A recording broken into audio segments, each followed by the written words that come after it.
Hey everyone, welcome back. You won't believe what my girlfriend did to test my loyalty. My girlfriend and I met 3 years ago through some mutual friends at a birthday party. We were both single at the time and we happened to be standing by the snack table at the same time. I thought she was cute, so I struck up some conversation and we hit it off. From the beginning of our relationship, I could sense that our connection was deeper than anything I experienced with anyone else. I loved being around her. She was funny, she was cute, and she was very ambitious in her goals. She was upfront with me at the beginning of our relationship about some trust issues that she had. In the past, she had been cheated on by numerous partners. I had never cheated and I never planned to. I've always thought it was one of the lowest things you could do in a relationship. There's never a good reason for cheating, and if you are having second thoughts about a person, it's always best to talk to them and either work through those feelings or end the relationship. She was happy that I agreed with her on that, and we had a solid foundation to build our relationship on. About a year into our relationship, she started suspecting that I was having an affair. I did everything in my power to show her that I wasn't, but she was still very insecure about it. It put a lot of strain on our relationship because I felt like I was constantly under scrutiny. I genuinely was not doing anything, so I was offended that she would think that I was. However, at the same time, I understood that she was coming from a place of trauma and she couldn't help what she was doing. I tried everything I could to prove to her that she was the only one for me. Eventually, she understood and we moved forward. Just a little background on me. I was raised by a single mother and I have four sisters. All of my life, I've been surrounded by women, so I know how to treat them. Because of this, I do have a lot of female friends. I cannot stress this enough.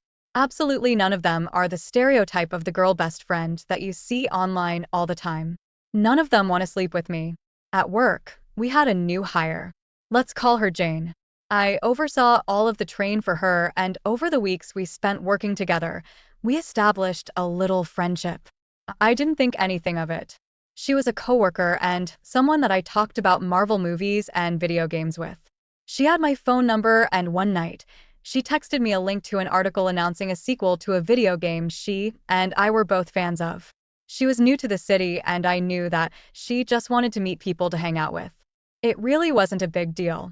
However, my girlfriend saw the message and she was instantly questioning me about why Jane was texting me. I was exhausted and I really didn't want to get into a big fight with her, so I just told her it wasn't an issue and I went to bed. Apparently, my dismissive behavior was very alarming to her and she thought it was proof enough that I was cheating. Over the next couple of weeks, she was constantly hounding me to show her my phone and prove to her that I wasn't cheating. Every time she asked to see my phone, I showed her. I had nothing to hide. But then, out of nowhere, it all stopped. We never had a conversation about how she was sorry for how she treated me or how she realized I was being truthful. I just went home one night and suddenly realized that she wasn't accusing me of cheating on her anymore. Not long after that, the Instagram messages started. A woman named Sabrina started following me and messaging me on Instagram. She was very cute. Had I not been in a relationship, I would have maybe reached out to her and tried to set something up. But I was in a relationship, so I wasn't interested. Sabrina was very flirty over messages with me, but I consistently shut it down. She wasn't taking no for an answer when I told her that I had a girlfriend, so I went to my girlfriend and told her about the messages up front. The last thing I wanted was for her to discover that I was having this conversation and hiding it from her. My girlfriend was relieved that I told her about it. Shortly after, she confessed that she paid Sabrina to message me. Apparently, Sabrina had a modest side hustle by doing loyalty tests on other girls' boyfriends. She would reach out to them and see if they were willing to hook up with her when she was in their city. I was rightfully very angry after finding out she did this. I had already been put through a lot by her with her accusations, but this just felt like something else entirely.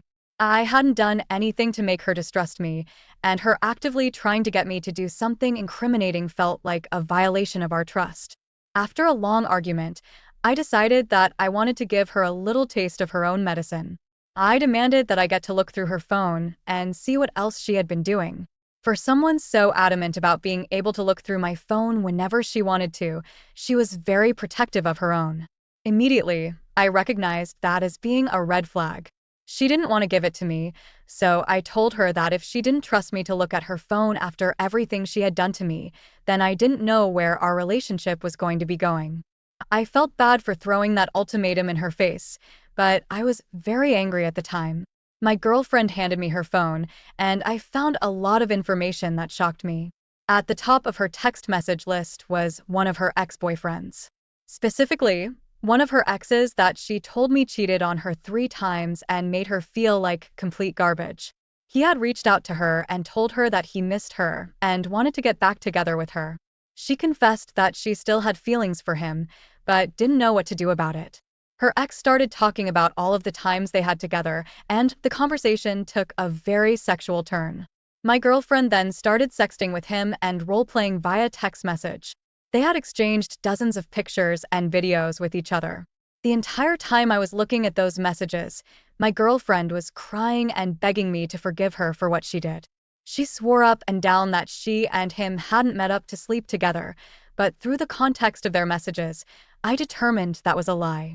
I should have seen the signs that her accusations about me cheating were just her projecting her own guilt onto me. I felt guilty for even having female friends at some points because of how insecure it made her. I was furious that she had me feel so bad about the possibility that I was cheating on her when she actually cheated on me. I kicked her out of the apartment and I told her that I didn't want anything to do with her. She was crying and begging me to move past it. She tried to make it seem like her ex had manipulated her into sleeping with her, but I read the messages and it didn't seem that way. It seemed like she was more than willing to go back to the man that she still had strong feelings for. It was such a shame because I saw a future with her and she threw it away for somebody who had no respect for her. I knew that if she got back together with him, they would break up shortly after because he was going to betray her trust again. After my girlfriend left, I tried to figure out what I wanted to do. She cheated on me with a jerk that she complained about throughout our entire relationship, and I was angry about it. We had the same friend group after the years that we had been together, and I knew how important that was to her. When something like this happens in a relationship, the friends are naturally going to be forced to take a side. I didn't want her getting in their ear and convincing them to take her side. I reached out to one of my good friends who also happened to be one of the biggest gossips in her friend group. She came over and we talked about what happened, and she told me about how wrong everything was. Within days, everybody else in her friend group had texted me and told me that they were sorry about what happened. I knew that my friend had told everyone, and I had a good chance of winning their favor at the end of our relationship. As it turns out, I made the right choice because none of them were willing to let my girlfriend stay with them after I kicked her out. They were all angry with her about her actions, and they made sure that she had to face the consequences of them. She ended up moving back in with the ex that she cheated on me with. Through the grapevine, I was able to learn that she had dated him for a few weeks before he told her that he didn't want to be exclusive with her.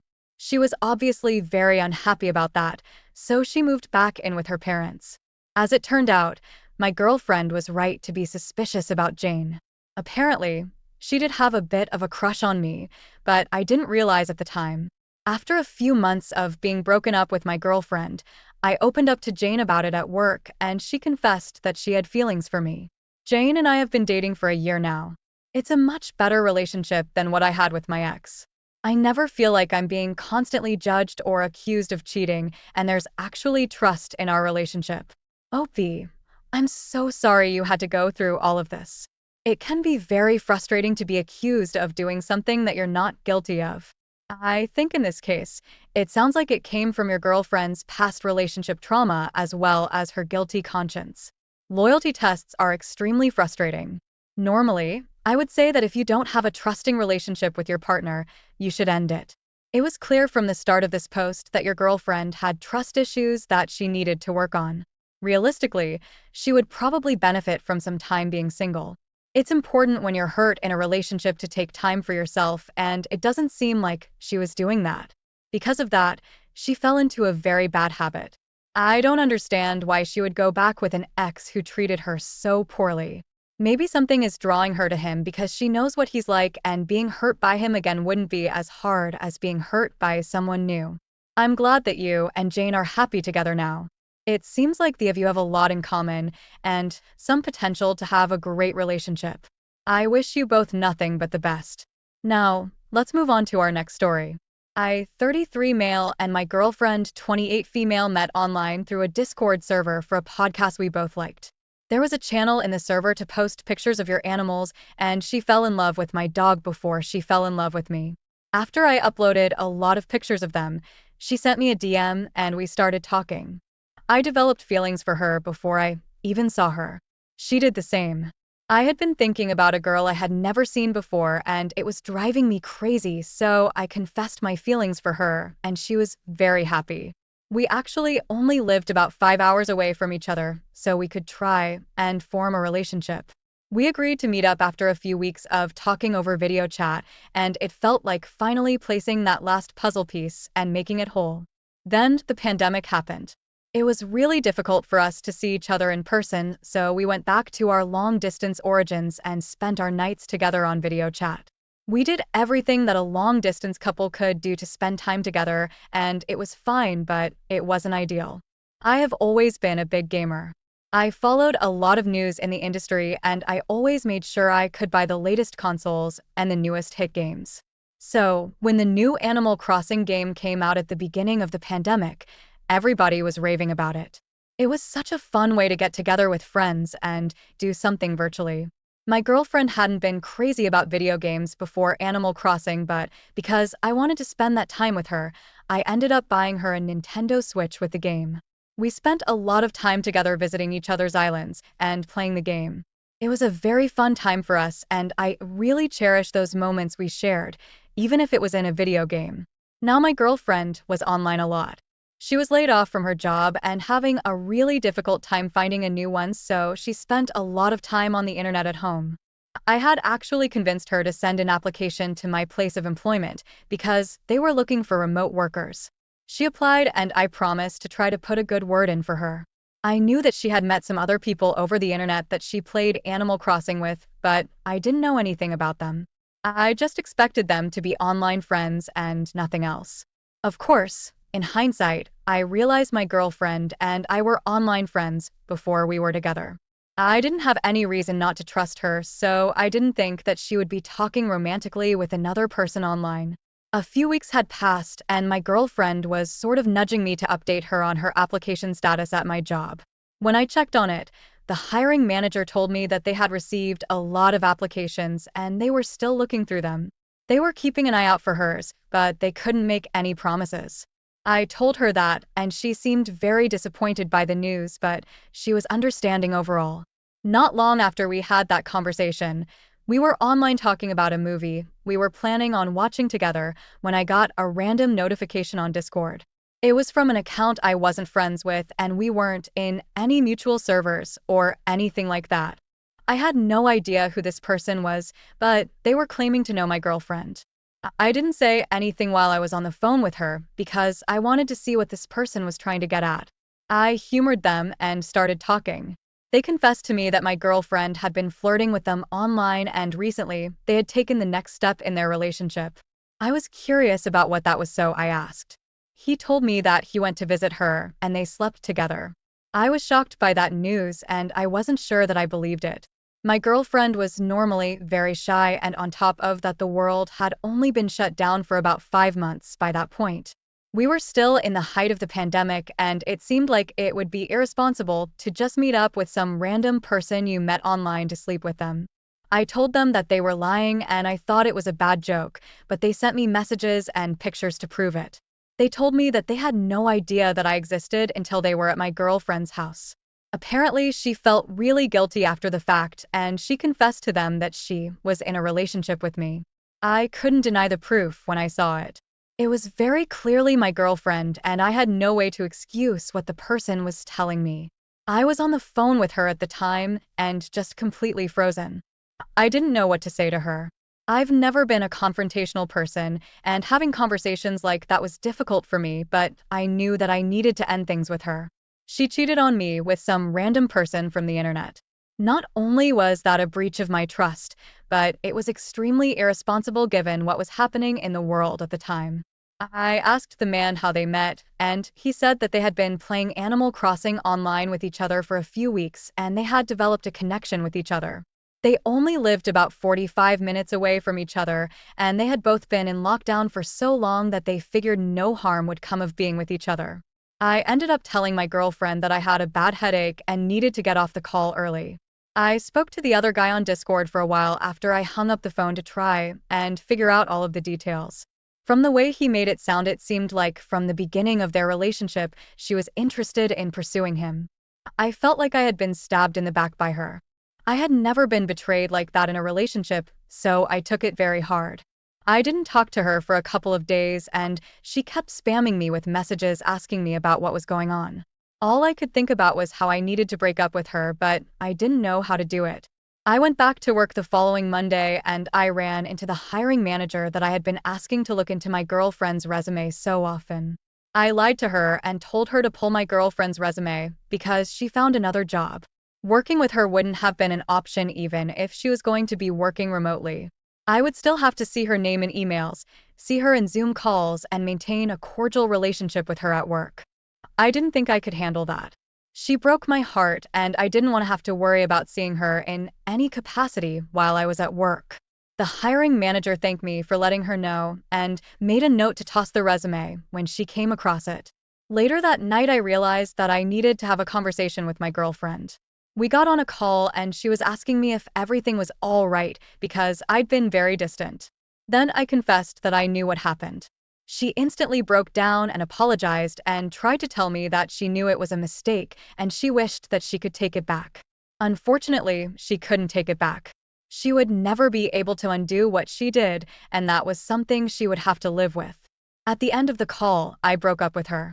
I felt like I really loved her, and she tossed aside our relationship as if it meant nothing to her. Coming back from something like that is really difficult. I stopped talking to her altogether, and I blocked her on everything that I could. After the unemployment benefits were taken away when things started getting back in order toward the end of the pandemic, I was curious to see if she had ever landed a job. From what I could gather when I looked online, she was still looking and she was really struggling with maintaining her lifestyle on the low income she had. I know it makes me a bad person, but it really felt like karma. I could have gotten her job at my company without any issue, but she stabbed me in the back, so I sabotaged that. I knew that if she didn't regret cheating on me when it came to ruining our relationship, she would regret it because she lost out on a great job. It's been a couple of years since all of that happened and I've moved on. I've dated a few other women and I've had my share of trust issues, but I'm actively trying to work through them so I can have a healthy relationship in the future. Opie, I'm sorry to hear that you had to go through all of this. The pandemic was a tough time for everybody, and it seems like you did everything you could to continue having a strong relationship with your partner. Long distance is hard enough, but taking away the ability to go and see that person only makes it more difficult. I understand not assuming that her online friendships would grow into anything more, so you can't blame yourself for not seeing this coming. When you're in a relationship with someone, you don't want to believe that they're capable of hurting you, but sometimes they can be very selfish. Aside from how selfish it is to cheat on your partner, cheating with a virtual stranger in the middle of the pandemic is ridiculous. It was a very high-risk time for people to socialize, and meeting up with someone you don't truly know to sleep with is just weird. Anybody can lie about who they are or what they do on the internet, and that was a very risky move on her part. I think you did the right thing by having her resume pulled from your company. Working with her, even if she was going to be working remotely, would probably only remind you of the wounds she caused, and you're right, it is karma that she couldn't find another job. She lost out on the potential for a good one when she lost out on her relationship with you. She probably knows that her actions have consequences now, and hopefully she'll think about that moving forward in her life. It's good that you're dating again and actively working to heal yourself from this relationship, and I wish you nothing but the best in the future. Thank you all for taking the time to listen to today's stories. If you enjoyed listening, please feel free to like and subscribe if you haven't already. Also, comment below with your thoughts on what happened. If there is a story you would like to share with me about your own situation or someone else's, then please do not hesitate to contact me. Hey everyone, welcome back. You won't believe what happened right after I proposed to my girlfriend. 27 male, had been with Carrie, 27, for 10 years. We had been best friends since we met at the age of 12 in high school. We had tons of amazing memories. We traveled to several countries together and made long-term work for 3 years while separated due to studies. Though now I'm having trouble believing anything was real. Last Thursday, I proposed to her and not in front of anyone, mind you. I wanted it just to be private. She didn't say anything. And I was thinking, oh shit, did I say or do something wrong? She started crying. And she said she had something to explain to me. She didn't want to marry me because she had been sleeping with a coworker, whom she said was just a friend, for around 3 months. She said she rationalized it was just a thing that would pass. But it continued. And she said she loves me so much more than I'll ever understand, that I've helped her so much, and she doesn't even know why she's done this. She said she loved me too much to marry me knowing she'd done what she did. She doesn't love the guy. It was just sex. And she had been trying to stop the affair. But I proposed before that happened. And she said she knew when I was kneeling that she couldn't marry me. Not after everything I had done for her, so she told me. I feel like my whole world has shattered. We had an awkward flight home on Friday evening and haven't spoken since. She has tried calling me, but I haven't answered, and I have until Monday off. So I'm just here. Iva barely eaten. I feel like there's a black hole in my stomach draining everything I have mentally. I can't wrap my head around the fact that she was cheating, that she lied, that she hid it from me. My sister apparently had some words for her. I'm trying to pretend I'm okay, but I'm not. Every morning that I've woken up since last week Friday morning has just been bleak. I love her so much, but I have no intention of getting back together. I don't think I would ever be able to trust her again, much less forgive her for a very long time. My best friend bought a six-pack yesterday, and we drank in the evening. I cried my eyes out in the shower last night. I never cry, not even when my mom, who I was extremely close to, passed away. But I was sobbing like a child last night, and honestly, I would have loved it if my mom had been there to tell me it would be okay. My sister brought over some breakfast this morning and basically made me eat because she knows I haven't really been eating lately, having had zero appetite. Anyway, I'm sorry this post is so incoherent. Any tips for someone on how to best move forward and where to go from here? Because I've got nothing, no ideas, no clue. I feel like a zombie. Opie, I'm so sorry you're going through this. She was a big part of your life for a long time. It's going to hurt. It will take time to heal. Let yourself feel what you feel and do whatever you need to in order to mourn the future you are going to share. Use your support system. Stay in touch with friends and family that care about you. Don't isolate yourself. And finally, let go of any contact with your ex, block social media, delete her number, etc. Allow yourself to move on. It's very painful when a loved one betrays us, but you need to remember that you have a very bright future in front of you. Don't waste it on someone who doesn't or didn't respect you. I wish you the best of luck, Opie. Now, let's get into today's second story. I've been married to my wife for 4 years now, and we've been in a relationship for 7. We've been through some really trying times. She was very upset with me early on in the relationship for not having a chosen career path and not moving quickly through college, largely because of the lack of direction. But I did eventually pick a direction, nursing. She, on the other hand, chose medicine as in being a doctor, knew early on what it would take and moved quickly towards it. She went to medical school. We moved in together. And after a year of me being a stay-at-home husband doing cooking and cleaning and weekly, sometimes daily sessions of moral support and encouragement during her crippling panic attacks, deep bouts of depression and feelings of helplessness and isolation, and ultimately succeeding wildly in her first year of medical school, we decided to get married. Second year of medical school, I got into nursing school and had less time for house duty and moral support, but I was still doing many of those tasks. She did even better in school, felt more stable and confident, and we both did great in school. She then started clinical rotations. This involved moving all over the state for months at a time. We talked daily, went weeks without seeing each other, both continued to do great in school, and felt more lonely but strong in our relationship. Then we graduated. She got into residency across the country, and we moved and both started working. At this point, the only friends that we regularly interact with were a group of people we played video games with on Discord. They were close friends, and things went great initially. We had more time together, and so the relationship got even stronger. We were finally making money, and we were paying down her loans. Medical school debt is serious. I started really succeeding at work. I was given a few raises and thus more responsibilities. I became a full-time charge nurse, getting all kinds of overtime and incentives to work more, and I started making a lot more money.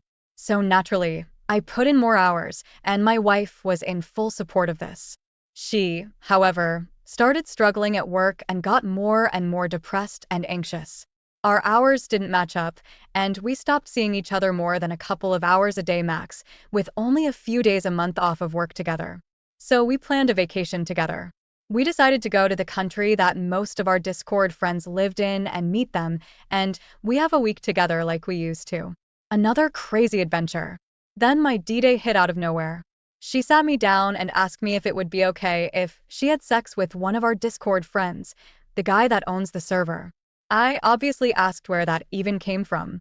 I thought she might just want to do it as a novelty, because he's a 30-year-old virgin. She told me that she asked him about it, and he said it would only be okay if I agreed to it. Naturally, I wanted to know why that would even come up. So I started digging for more info. She told me that it was her idea, that she had been planning on asking me too, that it would no big deal, and that I could say no, and it would be all right. Something about it stunk, and I hinted to her that I thought so. I told her that I didn't want us to mess around with polyamory because I've seen it get messy before, every single time I've seen it tried, and because I personally had a history of being cheated on and had very strong emotions involved within having any romantic involvement outside of our relationship. I let her know that even if it was mutually agreed upon by all sides, I would still have a strong negative emotional reaction to it, that it would still really bother me that she even asked. We had this conversation hypothetically at the start of the relationship, and I made it clear that this was off limits. Not to mention, most people tend to develop strong feelings when sex is involved, and that I suspected that such a request wouldn't be made unless those feelings were already mutually developing. This started the process of me learning exactly how much has been going on behind my back. She told me that she had been spending large amounts of time with this guy in Discord, that she confessed most of her fears, problems, and insecurities about work to him, that she started looking forward to talking to him the whole day she was at work, and he occupied her mind most of the time when she was idle or when I was not home. She told me that she did think it was out of control, that she had crossed the line, and that she was sorry. She said she was just looking for an escape from life, and that I was never around anymore, which is true. I'm at work most of the time, and so is she, and she said that she wished she had just started smoking again. All I could manage to think or say was that I was angry at her and at him, and that I would need to think about how I was going to handle it, and that I didn't want things to change. I didn't want to lose my friends or my wife. I told her it was out of the question, and that it would be a deal breaker if it continued, and that I would try to talk to the guy and get things back to normal.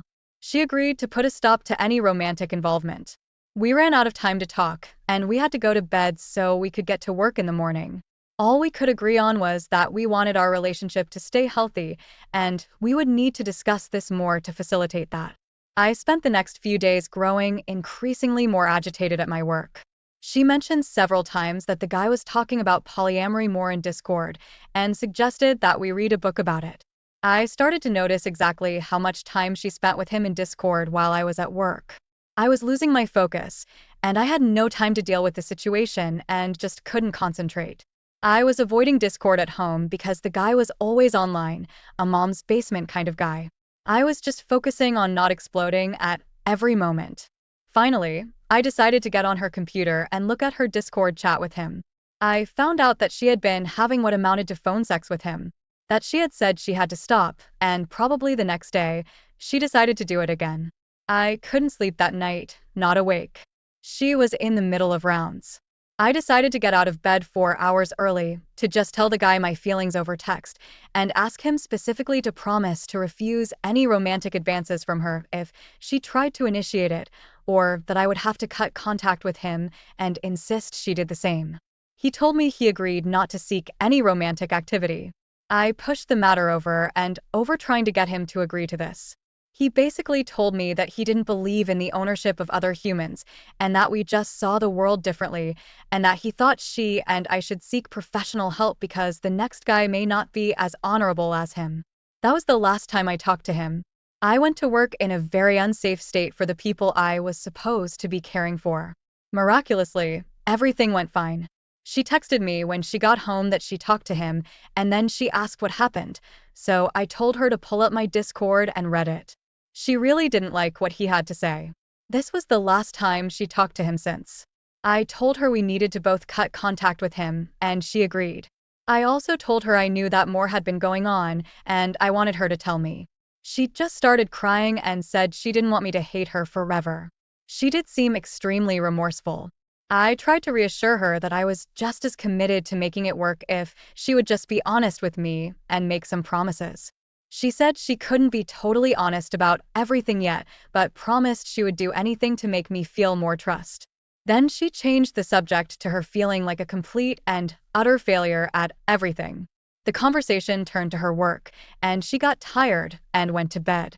The next day, she was told she had failed her pediatrics rotation and would need to repeat it. This sent her over the edge. I've never seen her so low. I was worried she might try to kill herself. She asked me to call into work, which I did, and I spent the day just trying to make the world seem better for her. Long talks, waffles at dinner, and a Star Trek marathon. This part just now happened. Now she's asleep, and the reality of my life is coming back. She cheated on me immediately after agreeing to stop doing so again. I'm severed from my friend group, maybe forever. I don't want to tell my friends and family about it because I don't want them to hate her, and I don't want to push the matter with her because I'm afraid I'll push her over the edge when she's at her weakest. I'm just lost and looking for some way to vent everything. Any thoughts at all are welcome. I obviously want to make it work. I have major trust issues now, and I'm torn between being raging angry and wanting to help support her through this low point. I just feel kind of alone in this. I do feel a little better just writing this out now, even if no one reads that. Opie, she's not the victim here. She's the abuser. She cheated. You shouldn't be trying to make her feel better. She should be taking responsibility for what she did. I strongly urge you to stop rescuing her from herself and think of how to rescue yourself from this toxicity. I wish you the best of luck, Opie. Thank you for taking the time to listen to today's stories. If you enjoyed listening, please feel free to like and subscribe if you haven't already. Also, comment below with your thoughts on today's stories. Hey everyone, welcome back. You won't believe the shocking discovery I made about my wife. I'll tell you a pretty sad story that happened to me. I hope this never happens to anyone else, but maybe my story can help you if it does. My wife was invited to a company ball. It was really fancy, so ballroom attire was required. 2 weeks prior to the ball, she started to get really anxious about everything. She even asked me if I was sure I wanted to go. She said if I would rather stay home and relax, that would be fine. She usually begged me to go places with her, and if I insisted on staying home, that she gave me a list of chores to do. The fact that she offered me the idea of relaxation was weird. I told her I was going, and she could relax about it. When it got close to the day of the ball, my wife was using her phone excessively. She never told me why, and I didn't feel welcome to ask. We were in the car at one point, and her phone connected to the Bluetooth, and she freaked out. She started the power button a few times when the Bluetooth didn't disconnect. Her face turned really red, and she just started looking out the window. It was so worrisome. What was she so paranoid about me seeing? She went into the store and couldn't have been too paranoid, because her phone was laying on her seat. I decided to look through it. I didn't find anything interesting in the texts, so I checked her email, and an opened email said she had test results to see on her doctor's website. I looked, and it was a test result positive for an incurable STD. I could not believe what I was reading and the magnitude of what I just found. I wondered if she was planning to tell me anytime soon. We hadn't had sex in 3 months, the longest we ever went. These results were dated from 4 days ago. Did I have what she had? My mind was reeling when my wife started running back to the car with groceries. I thought I had enough time to check one more thing. I did a search in her apps for WhatsApp and boom, she had it. I opened it and saw a string of texts to a man named Michael. The only Michael I knew she was associated with was her boss. I locked her phone and put it on her seat. She got in the car and was relieved to see her phone. She said she wasn't sure if she dropped it and looked at me closely for a few seconds while she tried to figure out if I looked through it. I put on my best poker face and drove us home. We arrived at the ball before I had another chance to check her phone. I didn't sleep with her and I didn't ask her anything. I wanted to know when she was planning to tell me this terrible news. I already considered the possibility of her cheating on me because I didn't think I had the same thing she did, but I couldn't know for sure until I got tested. Why, unless she was cheating on me, would she hesitate to tell me this diagnosis? All of this was going through my head as we entered the ball. We had seats at a table, which is where my wife set down her little handheld purse. I thought about trying to sneak a peek at her phone. We were greeted by her boss personally. He kissed my wife's hand and told her he was so glad she was there. She introduced me to him unenthusiastically, and he greeted me with the same level of dismissal. He asked me if he could have the first dance with my lovely wife, and I felt like I didn't have a choice. Besides, I wanted to look at my wife's phone. While she danced with him, it looked like they were whispering to themselves. It was weird, and I had just about enough. I started looking through my wife's phone without any care if she saw me. I opened her WhatsApp and discovered that Michael confirmed precisely what time we would get here, and scrolling up just a bit more showed that they planned to sneak away as soon as I went to the bathroom or stepped outside for a smoke. I looked up at them in shock. They were at the bar getting drinks now. I looked through more of her messages with him talking about the sex they've had and how they want to have it again. My wife even mentioned her recent diagnosis to him, and he apologized for not telling her about it. She freaked out over text asking him how she was supposed to tell her husband she suddenly had an incurable STD after 7 years of marriage. He offered that perhaps she wouldn't ever need to tell me if she just left me for him. I took screenshots of it all and sent the collection to my phone. Then I used her phone to post it all on her social media platforms. She was friends with people all over this ballroom. I saw people looking at their phones gasping, and then looking up to find my wife or the boss. I included a few messages of slander towards their coworkers and employees. I watched someone urgently alert the boss to a problem, and he left the ballroom to talk about it. My wife was left alone, so she started walking back towards our table. She looked extremely uncomfortable, like she noticed something was wrong and people were staring at her. I stared at her too, fake smiling with my hands folded in front of me. She greeted me skeptically. I simply said I'm going to file for divorce, because you are no longer my wife.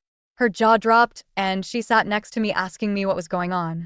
I handed her back her phone and told her to check what she posted a few minutes ago. She was really confused and looked at me like I wasn't making sense. When she opened her phone, I saw the moment of agony show up on her face. She looked at me with tears in her eyes, her hand covering her mouth. She realized her boss was most likely fired, which meant she would be fired. She realized everyone in the room was staring at her because they now knew, officially not speculating, that she was sleeping with the boss and both of them had an STD. How despicable and disgusting. She ugly cried while she grabbed her stuff and left the hotel heading for my car. I followed her, slowly nodding in acknowledgement to every person that eyed me up. I had the keys in my pocket, and I was not giving her a ride to my house. When I got to the car, she was standing there with her arms crossed. I asked her what she thought she was doing. She said she wanted to get in the car and go home. I asked her if she met her parents' house or her boss' house. She looked at me shocked and upset. She asked me not to do this and said I couldn't be serious. I said I would show her how serious I was, that she was never coming back to my house or getting in my car again. I unlocked my door, only got in and locked it again. She was screaming at me to let her in, but it quickly turned to desperate sobbing. A crowd gathered outside the hotel watching us by her car. They all knew she was the one sleeping with the boss. She was the one with the STD. She gave up on trying to get in the car with me and opted for sprinting into the woods lining the parking lot. I drove home. I didn't care what happened to her anymore. I scheduled a doctor's appointment the next day. It was 3 days later that I got back my test results, which thankfully said I was clean. I also heard my ex's boss was fired. As soon as her boss got an opportunity to sneak away from the intense scrutiny he faced, he packed his bags and left. On the way, he stopped to pick up my ex. They haven't returned to town since then. I put all my ex's belongings outside between two tarps. That was more consideration than she ever gave me. However, she never returned for it. My most helpful support through the breakup was my dog. Also heard my ex was dumped by Michael after 5 months. Wow. Op.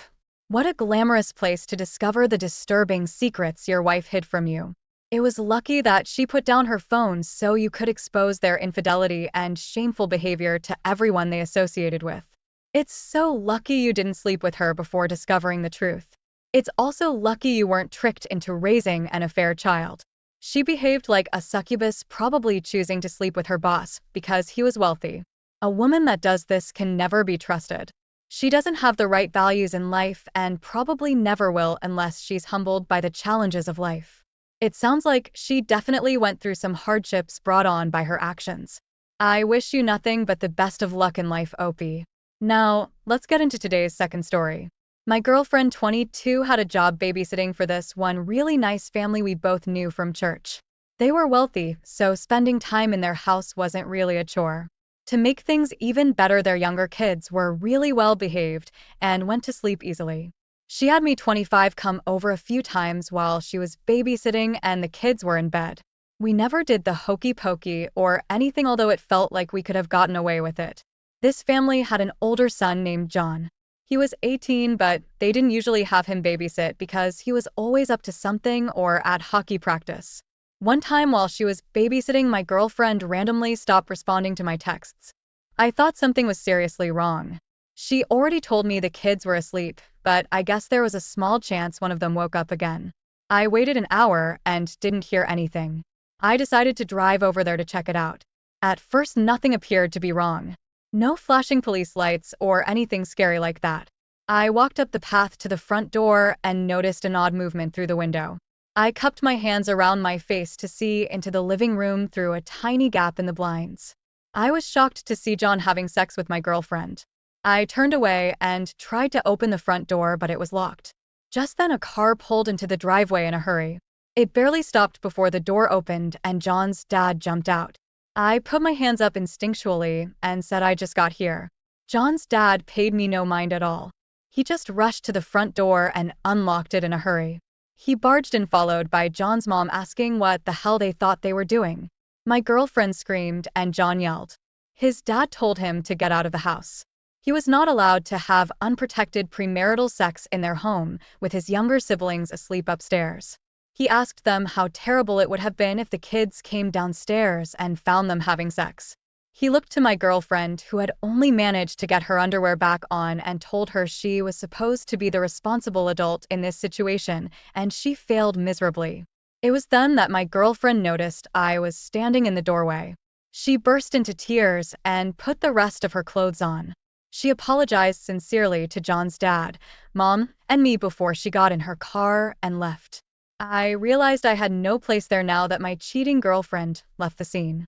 Just as I was about to leave, John's mom followed me outside, closing the front door behind her to muffle the yelling between John and his dad. She apologized to me for what I was going through. She reminded me that the end of one relationship doesn't have to be the end of the world. I thanked her and asked how they knew what was happening at the house. She said they had a hidden camera in the living room that connected to their cell phones. They'd see me every time I was at their house, but since they knew I was a well-behaved man, they didn't mind me hanging out with my girlfriend. They actually felt their kids were safer when I was there too. I told my parents everything that happened. I lived on my own at this point, but I needed their support. They told me I didn't need to ever speak to my girlfriend again. She proved herself unfit to be a wife. Just then she called me. She told me she would never make this mistake again. I believed her, but that didn't mean I wanted her back. I asked her why she did it and what happened. She just told me that after John came home, he started talking with her and after a while asked point blank if she wanted to have sex. She gave in, not really thinking too hard about it. It hurt to hear that. How could she just not think about it? She gave in to her primal instincts with little resistance, assuming she wouldn't get caught. It was so unfair to me, her loving boyfriend. I was loyal to her even when a woman from my job came on to me. Well, that phone call was all I needed to officially decide I wasn't going to stay with her anymore. I told her on the same phone call, all right, well, it was nice knowing you, but our time together has come to an end. I wish you the best, and hung up.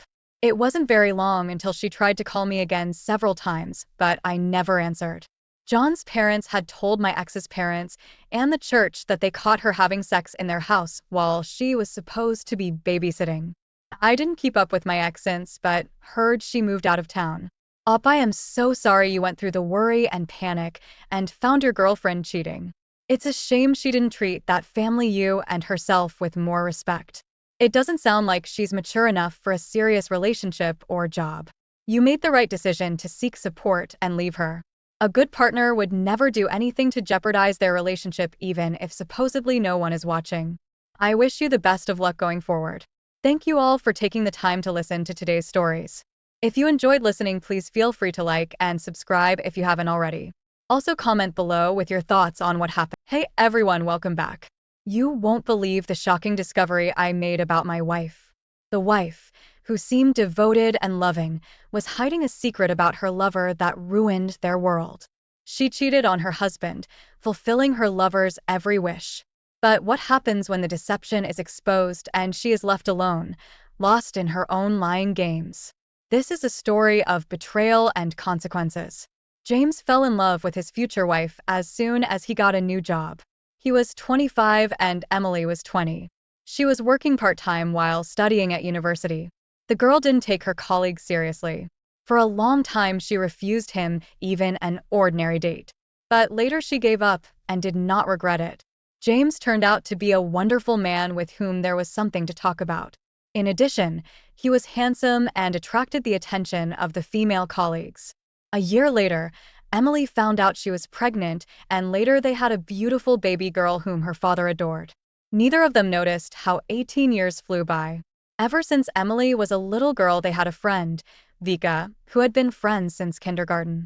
And they managed to carry this friendship through the years into adulthood. Vika had been divorced for a long time.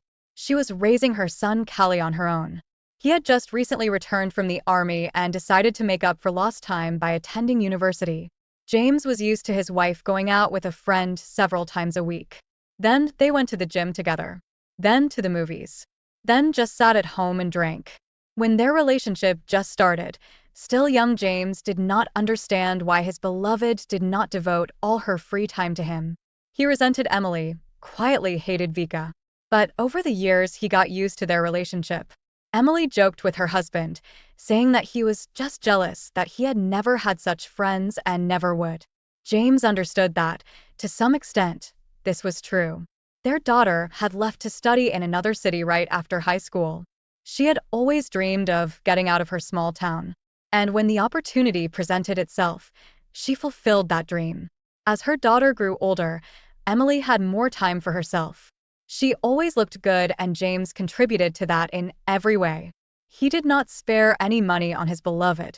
When the child became an adult, Emily started going to the gym for dancing and doing yoga. She visited beauty salons and spas more often than any other woman in her circle. The investment paid off handsomely. For her 40 years, Emily looked very attractive.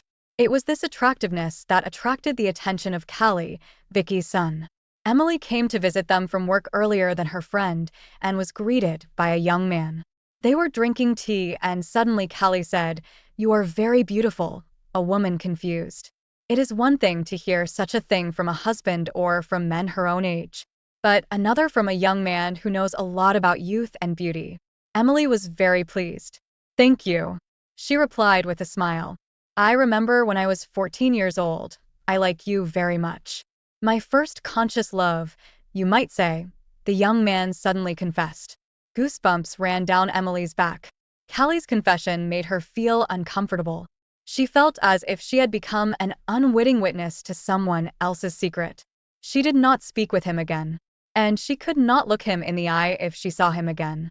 She was embarrassed to admit even to herself that after that night, she constantly thought about Callie.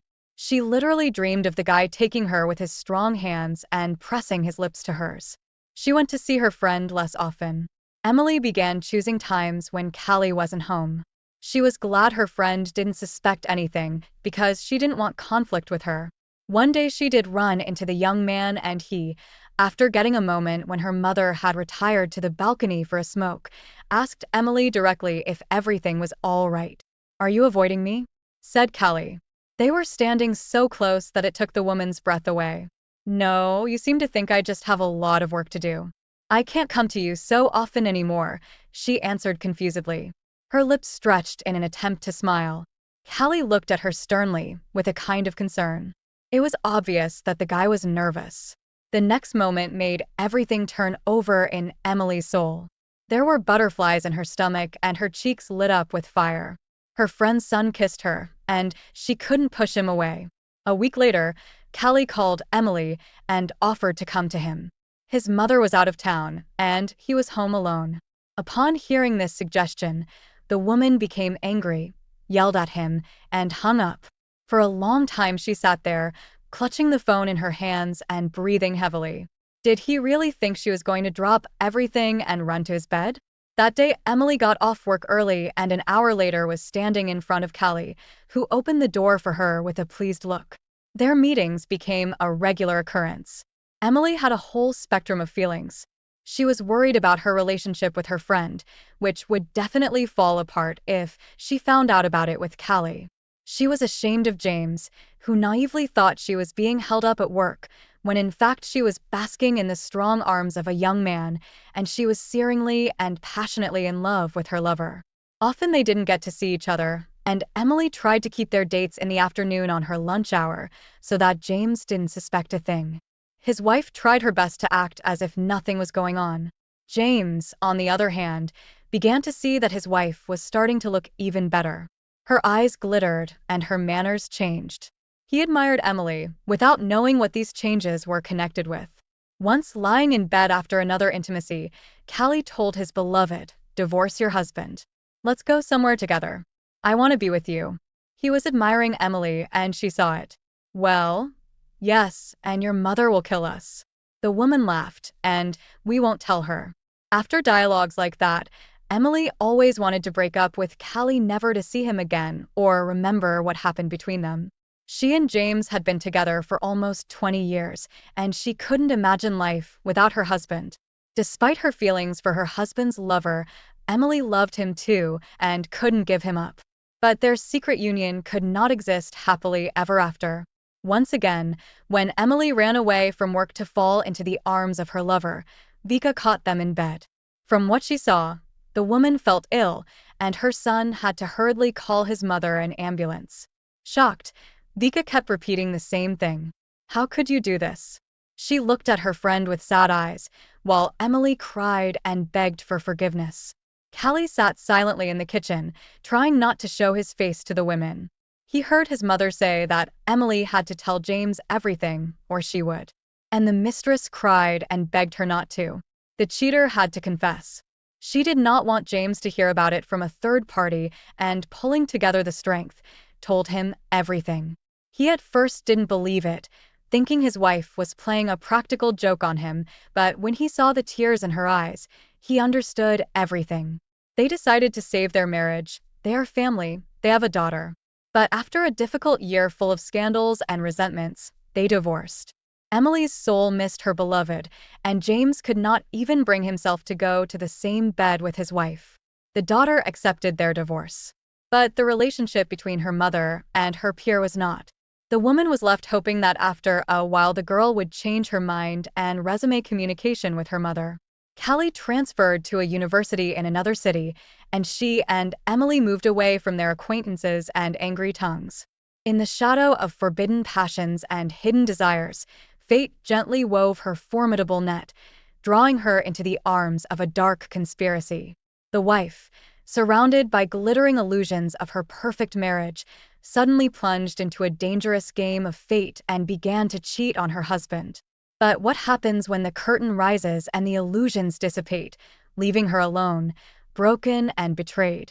In the following stunning tale of betrayal and experience, she will find the strength to rise up, pick up the pieces of her shattered life, and be reborn in all her greatness.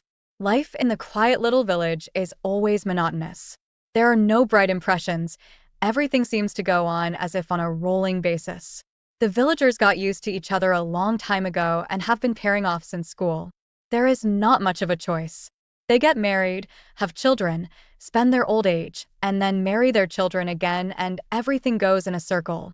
There is no news either, unless someone arranges it for himself. And the main event in my remote village was the sensational news that they will build a new factory. There was a lot of gossip talk. Few people believed in construction, but one summer evening trucks with building materials rumbled past. Machinery rumbled, and a construction crew came. It was that day that changed my life forever. We were used to living in the middle of nowhere, in silence and complete peace. My wife, with her emotional and hot-tempered nature, had reconciled herself to the fact that no bright impressions were forthcoming. I did everything a husband should do, earn money, and help in the household. In the village, I am a reliable, strong, and hard-working man. She, like a cheerful dragonfly, was not very fond of work. But dreaming was hers. Dreamed of a city, of impressions, travel, and that I was ideal. Even at the beginning of our married life, Annie tried to diversify our life. She was having fun. But I was tired at work and could not reciprocate the mutual merriment. I was afraid to go into the city, in order not to get involved in some interesting story, and also in order to save the family budget. So our family evenings were peaceful and quiet. However, on a quiet summer evening was the beginning of construction, where I saw him. It was the construction foreman who won her heart.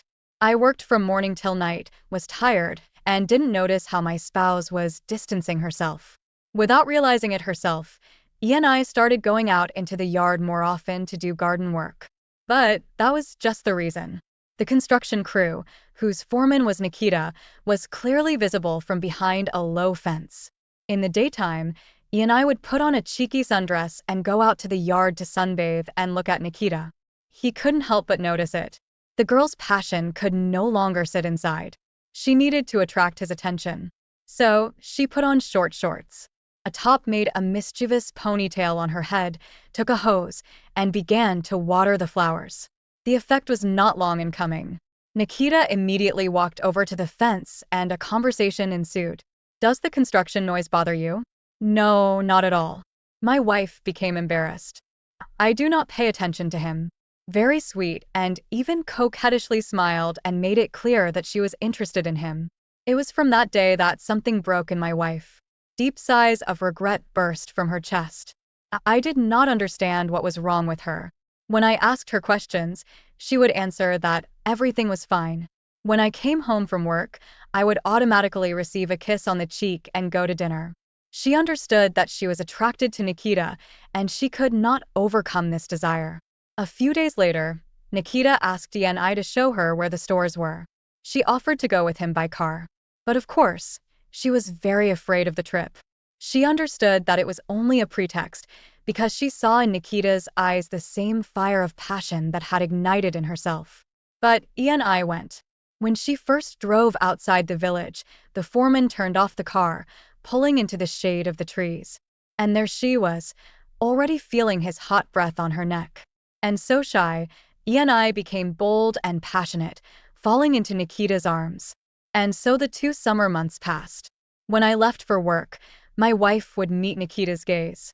And later, they would drive together to the woods, where they would give themselves over to love. She couldn't think about anything else. And I began to notice her coldness and aloofness. Already lying in the arms of this foreman, I wondered what to do about it now. How to tell me the truth. Nikita promised to take her to town. He described in every color how they would live together and get married. The summer flew by. Construction was coming to an end, and I was making plans to move to the city. She wanted to go somewhere where emotion and fun beckoned to her. And with Nikita by her side, it would be unspeakable happiness. The construction was finished, and it was time for the young slave to return to the city. I was waiting for a chance to confess to me, but Nikita stopped her. Sweetheart, I can't take you with me right away. I have some things to take care of, but I'll come and get you. But how can I be here without you? We'll keep in touch, and I'll be back very soon, and we'll leave together. And he left, and I stopped sleeping at night. She didn't want to eat anything, didn't want to see anyone, and I saw that and felt that I simply disgusted her. A week went by, but Nikita still didn't call. And then I began to notice that my wife was throwing up in the morning. And soon I saw a test in a garbage bag with 2 lines on it. I did not want to believe it, but I constantly cried and did not eat anything. Immediately, I decided to find out once and for all. And my wife confessed, told me in all the colors of his adultery, and even began to point out my shortcomings. I was furious and slapped in the face. It became clear that the child is not mine, but still did not want to believe in betrayal. But I was possessed by rage. I grabbed my wife and threw her out into the courtyard, threw a few things into her suitcase, followed her, and closed the door. The grief-stricken girl walked down the street, and the fellow villagers looked after her. Many guessed about the young lady's violent shenanigans, but no one offered to help. Waiting for the bus, I went into town. She did not know Nikita's address, but she knew the name of a construction firm. She arrived in the city late at night and had to spend the night at the train station. In the morning, I went in search of her beloved. She found the firm fairly quickly. Nikita was there. He was surprised to see her, took her outside, and led her away from the building. He was very angry. Why did you come here? I came to see you. You promised that we would. I'm married. I have a family and a life of my own. With you, I was only having fun. But, but we're having a baby. I don't want it. Get an abortion, or tell your husband it's his baby. He kicked me out. He knows everything. I don't want to know anything. Bye. If you interfere in my family or seek a meeting, I'll go to the police. Nikita left, and I sat down on the bench and sobbed. She still had no idea what to do. She didn't know anyone in town, and no one wanted her, and in the village life had come to a standstill. Money was enough for a communal room. The next day, the girl went in search of a job. She found a job at a hairdresser's as a cleaner. She worked during the day, but at night, she wept on her pillow and thought of her bitter fate. Anything always wanted to get out into the city, but not under these circumstances, and not at this price. I received a letter from my ex-wife in which she told me everything, apologized, and asked me not to file for divorce. But my decision was unchanged. After the divorce, she never contacted me again. And how is her life now? I do not know. Yes, and not interested. If this story shocked you, please like, comment, and subscribe for more unbelievable real-life tales. Don't forget to hit the bell icon so you never miss an update. See you.